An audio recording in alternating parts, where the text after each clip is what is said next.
మనుషుల్లో బద్ధకం బాగా పెరిగిపోయింది. జీవితం రిమోట్ కంట్రోల్లా మారిపోయింది. దేనికి ఎవరూ కదలడం లేదు.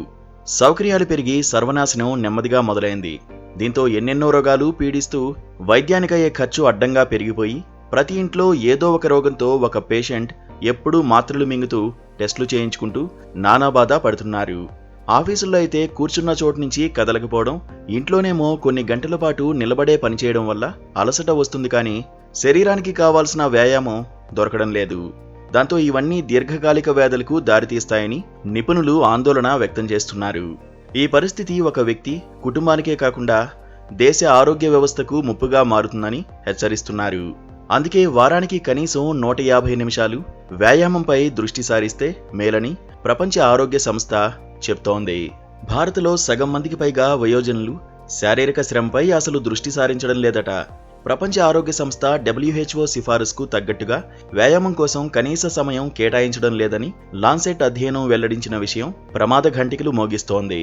WHO ప్రకారం ఏరోబిక్ యాక్టివిటీ మధ్యస్థాయిలో చేసినప్పుడు వయోజనులు ఒక వారానికి 150 నుంచి 130 నిమిషాలు వెచ్చించాల్సి ఉంటుంది. అదే ఆ శ్రమ ఎక్కువగా ఉంటే 75 నుంచి 150 నిమిషాలు కేటాయించాలని ఆరోగ్య సంస్థ వెల్లడించింది. 5 ఏళ్ల వయసు నుంచి అన్ని వయసుల వారికి తగ్గట్టుగా సిఫారసులు చేసింది.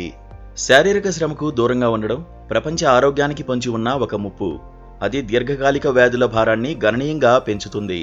మధుమేహం, హైపర్ టెన్షన్, గుండె సంబంధిత సమస్యలను ఎదుర్కోవాల్సి వస్తుందని వైద్య నిపుణులు ఆందోళన వ్యక్తం చేశారు. భారత్లో 10 కోట్ల మందికి పైగా ప్రజలు మధుమేహంతో బాధపడుతున్నారని గణాంకాలు వెల్లడిస్తున్నాయి.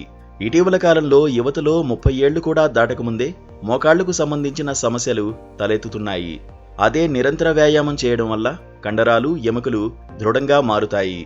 యోగా లేక శారీరక శ్రమ కలిగించే క్రీడల వైపు దృష్టి సారించడం వల్ల ఈ సమస్యను అధిగమించవచ్చని నిపుణులు సూచించారు.